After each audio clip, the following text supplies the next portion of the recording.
ఉమ్మడి కృష్ణా జిల్లా గుడ్లవల్లేరు ఇంజనీరింగ్ కాలేజీలో నిన్న నైట్ నుంచి జరుగుతున్నటువంటి ఒక నిరసన గురించి మనం ఈ వీడియోలో విశ్లేషణ చేద్దాం.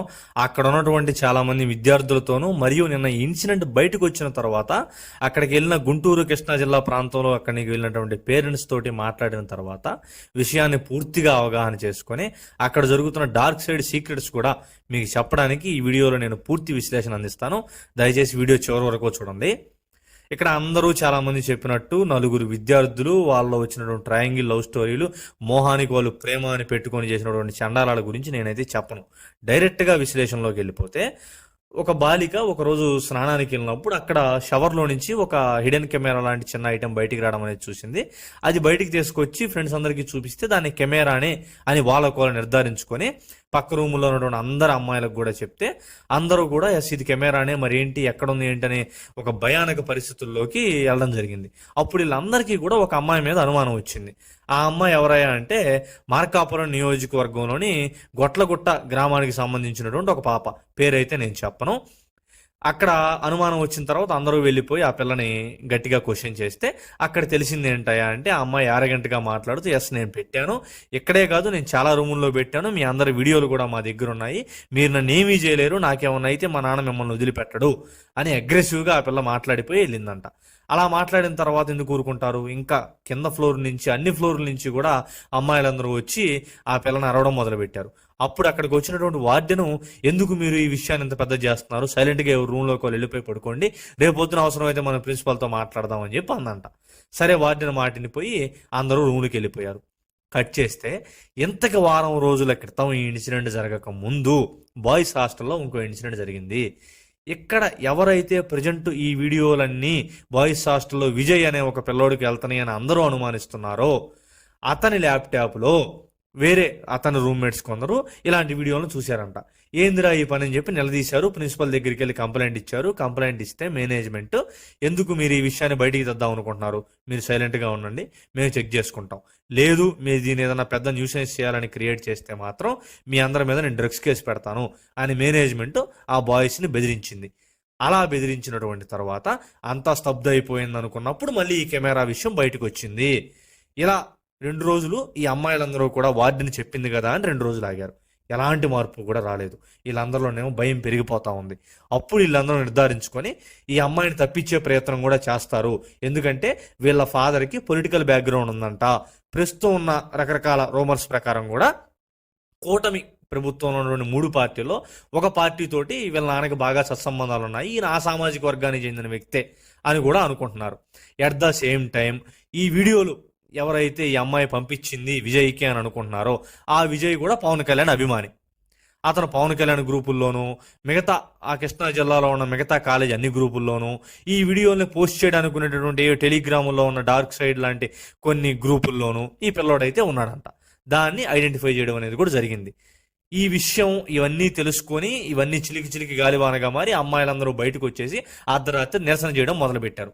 ఈ నిరసన అనేది విపరీతం అయిపోయి 3:30కి పోలీసులు వచ్చారు.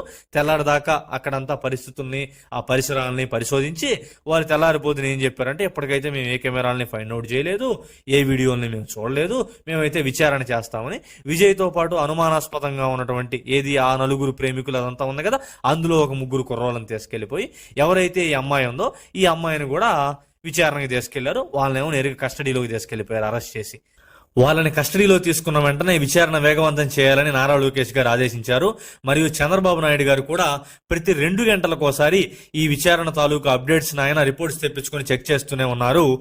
మీలో ఎంతమందికి 2018లో దాచేపల్లిలో జరిగిన అత్యాచారం సంఘటన గుర్తుందో లేదో నాకైతే తెలియదు.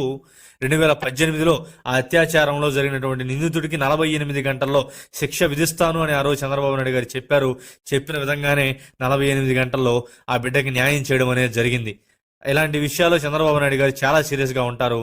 కానీ ఇక్కడ అనుమానం వల్ల ఇప్పుడు పొత్తులో ఉన్నారు. ఆ పొత్తు పార్టీలో ఒక పార్టీతోటి ఆ అమ్మాయి వాళ్ళ నాన్నకి పొలిటికల్ బ్యాక్గ్రౌండ్తో చాలా అనుబంధం ఉంది.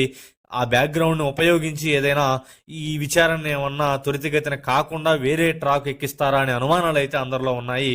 ఆ అపోహలకి కాలమే సమాధానం చెప్పాలి. ఇక్కడ బాయ్స్ హాస్టల్లో చాలా మంది పిల్లలకు మరియు స్వతహాగా నాకు కూడా వచ్చిన అనుమానం ఏంటంటే ఎవరైతే ఈ అమ్మాయి ఇక్కడ గర్ల్స్ హాస్టల్లో హిడెన్ కెమెరాలు పెట్టిందో ఎందుకు పెట్టావు అని అడిగితే నన్ను విజయ్ బ్లాక్మెయిల్ చేశాడు. విజయ్కి నాకు మధ్య జరిగినటువంటి ఒక రహస్య వీడియో ఓయోది తన దగ్గర ఉంది, దాంతో బ్లాక్మెయిల్ చేశారు కాబట్టి నేను పెట్టానని చెప్తుంది ఏదైతే ఉందో. ఈ విధంగా నువ్వు ఒక అమ్మాయివి, నీ దగ్గర ఒక బ్లాక్మెయిల్ వీడియో పెట్టుకొని నువ్వెంత మనోవేదనకు గురయ్యి నువ్వు ఇబ్బంది పడ్డావు. నువ్వెలా ఎంతమంది అమ్మాయిల్ని అబాస్పాలు చేయాలని ఆలోచించావు? ఈ రోజు ఎలా అయితే నా వెనక మా నాన్న ఉన్నాడు, మాకు బ్యాక్గ్రౌండ్ ఉందని చెప్తున్నావో, నీ బ్యాక్గ్రౌండ్ ఉపయోగించి అప్పుడే విజయ్ దగ్గర నుంచి నువ్వు ఆ వీడియో తీసుకోవచ్చు కదా, లేకపోతే విజయ్ మీద యాక్షన్ తీసుకునేలా చేయొచ్చు కదా. ఇంతమంది ఆడబిడ్డలు నువ్వు ఎందుకు ఈ రోజు అబాస్పాలు చేశావు? ఇక చివరగా ఆ గుడ్లవల్లేరు కాలేజీలోని ఆడపిల్లలందరికీ చెప్పేది, మీ మొబైల్స్లో ఈ స్పై కెమెరాస్ని డిటెక్ట్ చేసే యాప్స్ని మీరు ఇన్స్టాల్ చేసి పెట్టుకోండి. మీకు ఎక్కడైతే అనుమానం ఉందో, ఆ హాల్స్లోనో వాష్రూమ్స్లోనో ఎక్కడైతే అనుమానం ఉందో అక్కడ ఒకసారి మీ మొబైల్ని స్లోగా మూవ్ చేస్తూ చెక్ చేసుకోండి. మిమ్మల్ని మీరే కాపాడుకోవాలి, మిమ్మల్ని మీరే సెక్యూర్ చేసుకోవాలి. ఎందుకంటే మీకు మీ మేనేజ్మెంట్ సపోర్ట్ లేదు కాబట్టి. నువ్వెలా చెప్తావు మేనేజ్మెంట్ సపోర్ట్ లేదని అంటారేమో. 2 సార్లు, ఒకసారి బాయ్స్ హాస్టల్ నుంచి, ఒకసారి గర్ల్స్ హాస్టల్ నుంచి ఈ ఇన్సిడెంట్ మీద మేనేజ్మెంట్ దగ్గరికి తీసుకెళ్ళినప్పుడు వాళ్ళని బెదిరిస్తూ ఈ ఇన్సిడెంట్ని బయటికి రాకుండా బొక్కేయాలని ప్రయత్నించడం, మరియు ఈ విషయం బయటకు వచ్చిన తర్వాత కూడా లేదు అసలు మా దగ్గర కెమెరాసు వీడియోస్ అనేవి లేవు, ఆ 2 ప్రేమ జంటలు ఉన్నాయి కదా వాళ్ళిద్దరు వీడియో కాల్స్ చేసుకుంటున్నారు, దాన్ని ఒకరినొకరు స్క్రీన్ షాట్లు తీసి పెట్టుకున్నారు, ఆ స్క్రీన్ షాట్లు బయటకు వచ్చాయి, వాటిని చూసి ఆడపిల్లలందరూ భయపడుతున్నారు అని చెప్పడం. ఇప్పుడు ఫైనల్ ఇయర్కి వచ్చారంటే వాళ్ళు ఎప్పటి నుంచి మొబైల్స్ వాడుతుంటారు, వాళ్ళకి తెలియదా ఏది స్క్రీన్ షాట్ ఏది వీడియో అని చెప్పి? ఇదంతా మేనేజ్మెంట్ విషయాన్ని బొక్కేసే ప్రయత్నం చేయడం కాదా? బ్లాక్ లో కొన్నామన్నా మంచోళ్ళు దొరకని దిక్కుమాలిన సొసైటీలో మనం ఉన్నాం. ఆడపిల్లలుగా మిమ్మల్ని మీరే సెక్యూర్ చేసుకోవాలి. మీకు మీరే స్ట్రాంగ్గా ధైర్యం చెప్పుకొని నిలబడాలి. ఎందుకంటే ఈరోజు మీరు వెనకడుగు వేస్తే రేపు మీరు ఆఫీసులకు వెళ్ళినా, లేదా ఏదైనా ఫంక్షన్ హాల్స్లోనో, లేకపోతే షాపింగ్ మాల్స్లోనో, డ్రెస్సింగ్ రూమ్స్లోనో, ప్రతి చోట మీరు ఇన్సెక్యూర్గా ఫీల్ అవుతూ భయపడుతూనే ఉండాల్సిన పరిస్థితి వస్తుంది. ఈ రోజు పోలీస్ విచారణ ఆలస్యమైనా, లేదా ఈలోపే ఆ విజయ్ అనేవాడు ఎక్కడైనా వీడియోలు పెట్టినా, అవి లేటుగా వెలుగులోకి వచ్చినా సరే మీరు అధైర్యపడద్దు. మీరు మానసిక వేదనకు గురై ఏ దుశ్చర్యలకి పాల్పడద్దు. ఎందుకంటే మీరే తప్పు చేయలేదు.